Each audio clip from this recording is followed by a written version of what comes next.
우리가 함께 봉독한 말씀을 통해서 하나님께서 저와 여러분에게 은혜 주시길 원합니다.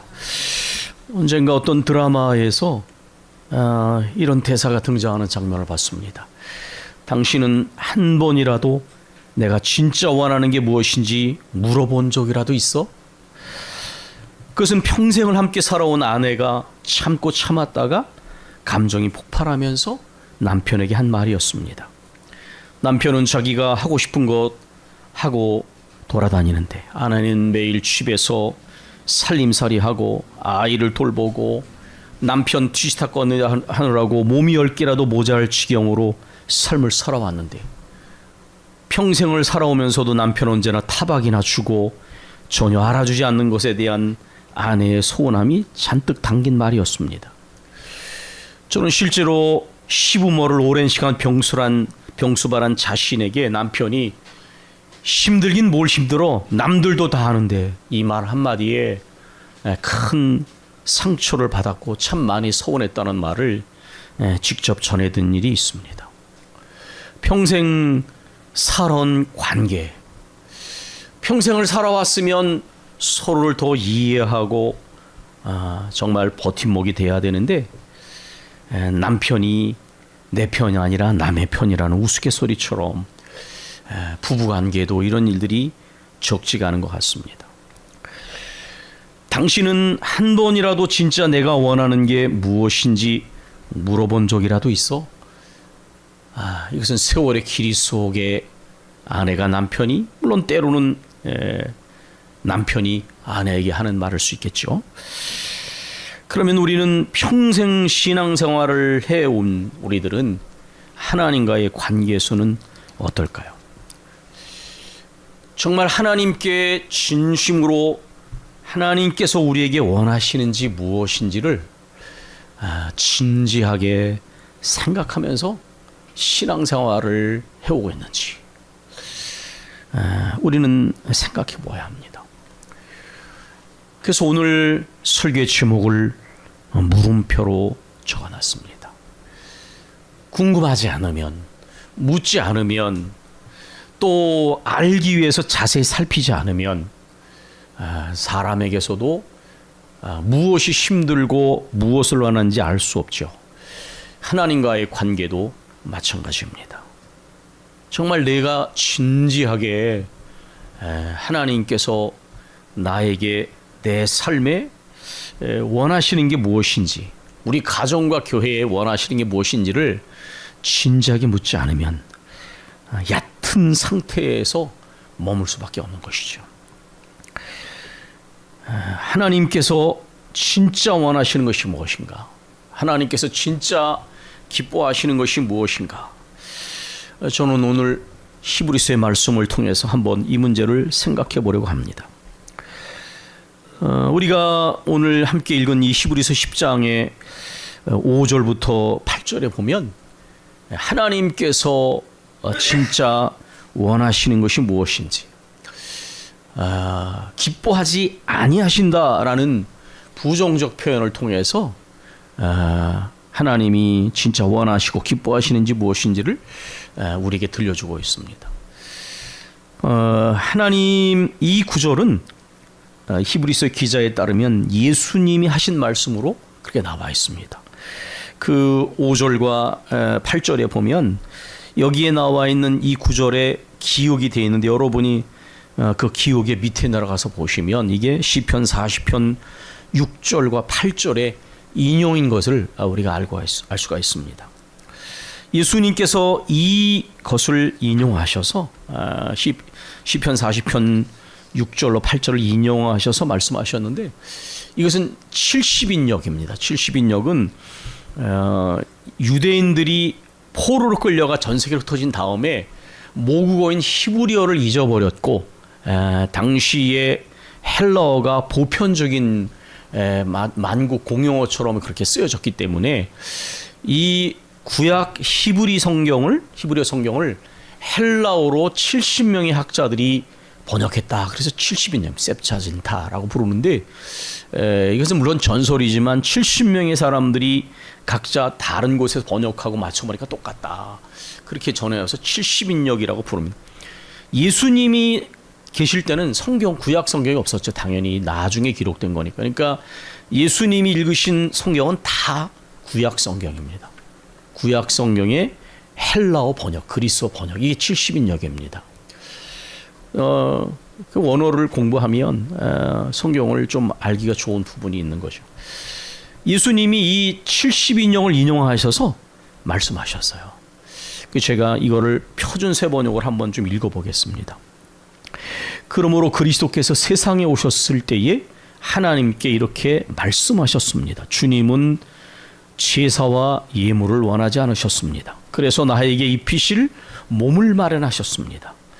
주님은 번제와 속죄제를 기뻐하지 않으셨습니다. 이렇게 아버지께 하나님께서, 주님께서 고백을 하셨습니다. 히브리서 기자는 8절에서 주님 하신 말씀을 인용하면서 반복합니다. 위에서 그리스도께서는 주님은 제사와 예물과 번제와 속죄제를 원하지도 기뻐하지도 않으셨습니다. 이렇게 인용을 반복을 합니다. 6절로 다시 올라가 보면 그래서 예수님께서 이것을 아시고 아버지 하나님께 계속 말씀하십니다.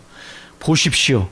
하나님, 두루마리에 나를 두고 기록되어 있는 대로 나는 주님의 뜻을 행하러 왔습니다. 주님께서, 아버지께서 제게 원하시는 것을 행하러 왔습니다. 이렇게 말씀하시는 겁니다. 히브리서 기자는 8절과 9절에서 다시 주님의 말씀을 반복합니다. 이런 것들, 다시 말해서 제사와 예물과 번제제와 속죄제는 율법을 따라 바칩니다. 그 다음에 말씀하시기를 보십시오. 나는 아버지의 뜻을 행하러 왔습니다. 이렇게 말씀하셨습니다. 인간의 관계에서 가장 큰 사랑은 상대방이 원하는 걸 해주는 것일지 모르겠습니다. 내 중심이 아니라 상대방이 진짜 원하고 바라는 거를 이해하고 해주는 것. 큰 선물보다 마음을 헤아려 주는 것을 사실 못하기 때문에 때로는 아내들이 상처를 받습니다. 뭐를 주고받는 것 이전에 마음을 이해해 주기를 원하더라고요. 그건 물론 남편도 마찬가지겠지만, 나는 주님의 뜻을 행하러 왔습니다. 이것은 아버지의 마음에 원하시는 것, 하시기를 원하시는 것을 저는 하기를 원합니다. 이렇게 답변하신 것입니다. 그런데 이 시편 40편 6절로 8절은 다윗의 시입니다. 근데 이 시가 어떻게 지어졌냐면 여러분이 아는 구절입니다. 내가 기가 막힐 웅덩이와 내가 여호와를 기다렸더니 기가 막힐 웅덩이와 수렁에서 나를 끌어올리시고 내 발을 반석 위에 두사 내 걸음을 견고케 하셨다. 그러니까 이 말의 의미는 뭐냐면 다윗이 정말 내 힘으로 도저히 헤어나갈 수 없는 기가 막힌 웅덩이와 수렁에 빠진 상태에서 하나님께 간절히 기도했더니 하나님이 그를 안전하게 구원하셨어요. 그러니까 큰 삶의 위기와 구원을 경험한 다음에 지은 시입니다. 제가 언젠가 잘 알려진 김성욱 교수가 한 얘기들을 여러분에게 말씀드렸습니다. 사람이 삶에서 큰 위기와 고난을 당하면 가장 본래적인 자아로 돌아온다 합니다. 과장이나 피상적인 것들을 다 이렇게 내려놓고 가장 겸손하고 가장 진실하고 가장 차분한 자기로 돌아온대요. 그래서 고난을 당하면 가까이 있는 사람에게도 대하는 태도가 달라지죠. 가볍게 대하지 않습니다. 하나님과의 관계에서는 말할 것도 없습니다. 고난을 당하는데 하나님을 피상적으로 대하는 사람은 전 본 적이 없어요. 그러니까 김창옥 교수가 믿는 사람이니까 그런 거를 아는 거예요. 이런 삶의 위기와 고난을 통해서 가장 하나님의 은혜를 깊이 경험하고 겸손하고 진실한 상태예요. 그래서 이렇게 고백합니다. 4절 5절에 보면 여호와를 의지하고 교만한 자와 거짓에 치우치는 자를 돌아보지 않는 삶이 복입니다. 원래 복은 가진 것 많고 권력 있고 이런 사람이 복 있는데 본질을 알니까 뭐가 진짜 복 있는지가 달라지는 거예요. 여호와 나의 하나님이여 주께서 향하신 기적이 많고 우리를 향하신 주의 생각도 많아 누구도 주와 견질 수 없나이다. 내가 널리 알려 말하고자 하나 너무 많아 그 수를 셀 수도 없나이다. 이 말을 한 다음에 예수님이 인용하신 말씀을 한 겁니다. 주께서 내 귀를 통하여 내게 말씀하시기를 제사와 예물을 기뻐하지 아니하시며 번제와 속죄제를 요구하지 아니하신다 하신지라. 그 때에 내가 말하길 내가 왔나이다. 나를 가리켜 기록한 것이 두루마리 책에 있나이다. 나의 하나님이여 내가 주의 뜻 행하기를 즐기오니 주의 법이 나의 심중에 있나이다. 근데 여러분 이럴 때 질문이 생기죠. 왜냐하면 하나님은 분명히 제사와 예물을 드리라고 말씀하셨어요. 그리고 번제와 속죄제를 드리라고 레위기에서 민수기에서 말씀하셨어요. 그런데 이것을 기뻐하지 않는다, 요구하지 않는다고 왜 다윗은 말하고 있습니까? 그것은 이런 것입니다. 하나님은 마음이 빠진 제사와 예물을 기뻐하지 않으십니다. 하나님께서 원하시는 것은 번제는 헌신의 표시고 속죄제는 속죄의 의미인데 제물 자체보다 제물을 드리는 사람의 마음이 하나님께 드려지길 원하시고 속죄의 제물을 드리는 것보다 속죄의 마음을 받으길 원하시는데 보여지는 것을 드리는 것으로 내가 다 한 것처럼 생각하는 얕은 마음은 하나님 기뻐하지 않는다는 거예요. 다윗이 일생에 있어서 마음이 바르게 살아간 삶인데 그러나 그도 완벽하지 않았습니다. 그래서 우리가 아시는 것처럼 우리아의 아내, 충성스러운 자기 신하, 부하, 장수의 아내를 빼앗았습니다. 그리고 그걸 은폐하기 위해서 간접 살인까지 저질렀죠. 그러나 이것이 얼마나 큰 죄인지를 깨달은 다음에 다윗은 침상이 썩을 정도까지 회개를 했습니다. 그런 다음에 그가 시편 1편, 51편 이게 참회 시 중에 하나 아닙니까? 거기 17절 18절에 이렇게 고백합니다. 주께서는 제사를 기뻐하지 아니하시나니 그렇지 아니하면 내가 드렸을 것이라. 주는 번제를 기뻐하지 아니하시나니 하나님께서 구하시는 제사는 상한 심령이라. 상하고 통회하는 마음을 주께서 멸시하지 아니하시리라. 왕이니까 번제와 속죄제를 드리면 몇천 마리 몇만 마리 마음껏 다 드릴 수 있어요. 그런데 하나님이 원하시는 것은 형식적 제사가 아니라 자기가 하나님께 얼마나 큰 죄를 범했는지 그것을 마음을 찢으면서 통회하는 마음을 하나님께서 원하신다. 이게 바로 본질적 깨달음입니다. 신앙생활에도 얕음이 있고 깊음이 있습니다. 사람을 대할 때도 얕음이 있고 깊음이 있죠. 얕은 관계는 얕음으로 사람을 대합니다. 그러나 모든 관계가 그렇지는 않습니다. 가까운 관계가 그렇게 비상적인 관계에 머무르면 그건 좀 삶을 좀 돌아봐야 됩니다. 하나님과의 관계도 오늘 말씀드린 것처럼 신앙생활을 몇십 년을 했는데요. 언제나 얕음에 머물러 있다면 자기 신앙을 돌아봐야 되는 거예요. 다윗은 이러한 삶의 깊은 위기와 큰 실패 이후에 하나님이 기뻐하시고 원하시는 것에 대한 깊은 깨달음을 갖게 된 겁니다. 그 놀라운 것은 다윗이 이렇게 하나님 앞에 삶의 위기와 큰 구원을 경험하고 통회하는 마음 같은 것들, 이것이 놀랍게도 주님과 연결이 됐다는 거예요. 주님이 아까 말씀드린 것처럼 시편 40편을 인용하셨습니다. 또 신약의 기자들이 이 시편 51편을 인용하지 않습니까? 그것은 뭐냐면 다윗이 아주 오래전에 자신의 상황과 영적인 상태에서 고백한 이 말이 우리 주님을 향한 예언이 됐다는 거예요. 이게 굉장히 신앙생활의 신비입니다. 전혀 다른 맥락과 상황인데 이것이 주님이 인용하시는 말씀이 됐습니다.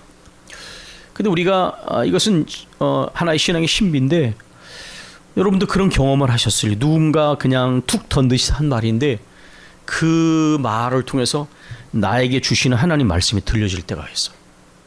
때로는 아이의 입에서 나오는 말이 저 아이를 통해서 하나님이 내게 말씀하시고 느낄 때가 있어요. 그건 신앙의 신비이죠. 물론 예수님도 말씀하시고 모든 성경은 다 예수님에 대한 이야기입니다. 구약 성경은 율법서와 시가서와 예언서가 다 나에 대해서 기록되어 예수님 말씀하셨잖아요. 그러니까 모든 이야기는 다 하나님 예수님에게로 모아지는 거예요. 또 이 다윗이 지금 하나님께서 원하시는 것은 내 마음, 내 존재 자체이지 뭔가 보여지는 것, 그분이 천지 만물을 주신 우주 만물의 주인이신데 그분이 뭐가 없어서 헌금만 받으시고 오늘 헌금 드려서 끝이 이게 아니다는 거예요. 우리가 하나님은 우리보다 훨씬 부자세요. 그걸 드리는 게 나쁘다는 것이 아니라 얇으면 안 된다는 말이에요. 그러니까 나를 원하시는구나, 진실한 마음을 원하시는구나, 나 자체를 원하시는구나, 이런 건 이해하기 어렵지 않습니다. 여러분 아시죠? 사랑하는 사람이 선물 주는 걸 원하세요? 마음을 나에게 주고 나를 바라보고 나를 사랑하길 원하세요? 그건 간단한 거 아니겠어요?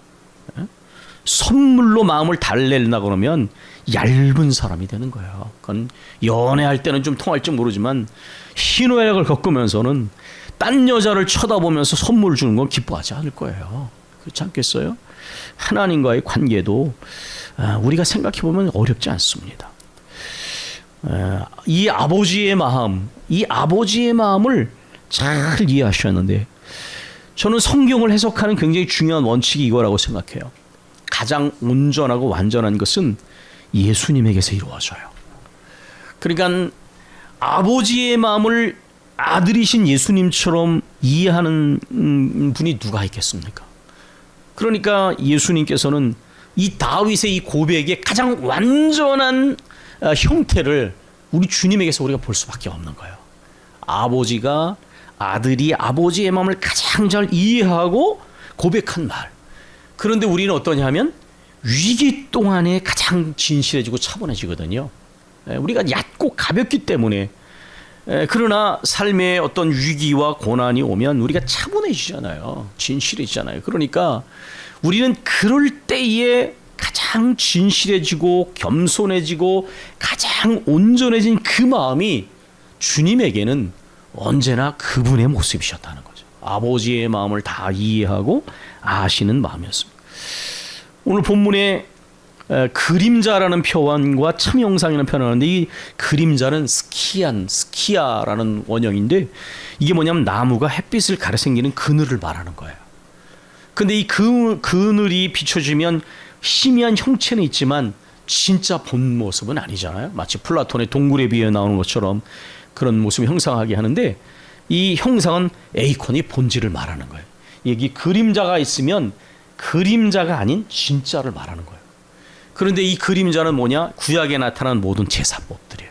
양을 잡아드리고 소를 잡아드리고 비둘기를 드리고. 근데 이건 다 그림자예요. 이 그림자는 어떤 거냐? 제사장들이 매일 서서 섬기며 자주 같은 제사를 드리되 이게 무슨 뜻이냐면 매일 서서 섬기며 자주 같은 제사를 드린다. 이거는 한 번으로 안 된다 그런 말이에요. 그러니까 계속 제사를 드려요. 그러니까 죄를 깨닫게 하고 죄 문제를 해결해 주지만 궁극적으로 완전히 해결하지 못해요. 그러니까 제사장이 섰다 이렇게 말해요. 섰다라고 하는 건 뭐냐면 계속 이 속죄 제사를 일을 해야 돼. 그런데 우리 주님에 대해서는 뭐라고 말했어요? 그러나 그리스도께서는 죄를 사하시려고 오직 한 번으로 영원히 유효한 제사를 드리신 후에 하나님 보좌 우편에 앉으셨느니라. 이게 우연한 단어가 아닙니다. 앉았다라는 것은 내가 할 일을 마치고 나서 앉는 거예요. 그러니까 예수님은 once for all 그러잖아요. 영단번이라고 표현해요. 무죄한 죄가 없으신 그분이 모든 인간의 죄를 짊어지고 십자가 달려 죽으심으로 모든 죄 문제를 해결해 주셨기 때문에 아버지의 뜻을 따라 그 십자가의 고난을 당하시고 죽으신 다음에 그리고 안식하셨다. 히브리서 그렇게 나왔잖아요. 바로 그 안식하셨다는 말이 그거예요. 할 일을 하지 않으면 쉴 수가 없는 거예요. 그러니까 그 할 일을 마치시고 하나님 앞에 앉아 계시다가 그 다음에 나중에 어떻게 하느냐? 너는 내 원수로 발등상 되기까지. 발등상은 뭐냐면 완전히 제압하는 거예요. 그러니까 이제 하나님 우편 보좌에 앉아서 안식하시다가 다시 오셔서 이제 완전히 우리의 구원을 완성하실 것을 이렇게 은유적으로 표현하신 것입니다. 이제 말씀을 마무리하면서 여러분 다윗이 한 이야기를 예수님이 인용하셨다고 말씀드렸어요. 어떤 피상적인 마음과 내 자신이 빠진 예물을 기뻐하지 않으시고 정말 아버지가 기뻐하시는 것이 보신 내가 주의 뜻을 행하려 왔나이다. 아버지가 원하시는 것 바로 인류 구원의 그러한 일을 위하여 인간이 되시고 십자가를 지길 원하셨던 그걸 알고 순종하신 거예요. 그런데 다윗은 정말 그런 모든 걸 깨닫기 위해서 고난과 역경과 삶의 위기를 통해서 가장 아버지의 마음에 가까이 갔어요. 그런데 예수님은 아들로서 그 아버지의 마음을 가장 이해하신 것이죠. 그러면 우리 믿는 이들이 진짜 우리 하나님 아버지께서 우리에게 원하시는 것이 무엇이겠는가? 첫 번째로는 그 아버지의 마음을 이해하고 우리의 죄를 겸손하고 진실하게 회개하고 그 은혜를 그대로 받아들이는 겁니다. 그 은혜를 그대로 받아들이는 것이 첫 번째입니다. 두 번째로는 우리가 하나님이 우리에게 원하시는 것은 보여지는 어떤 것이 아니라 비상적이고 얕은 신앙이 아니라 진실하고 깊은 곳에서 아버지의 뜻을 따라서 순종하는 삶을 살기 원하신다. 내가 여기 왔나이다. 바로 내 자신이 제물이 돼서 회개하고 순종을 원하신다. 이게 바로 오늘 말씀을 통해서 우리가 깨달아야 할 주님의 말씀입니다. 우리가 기도하겠습니다.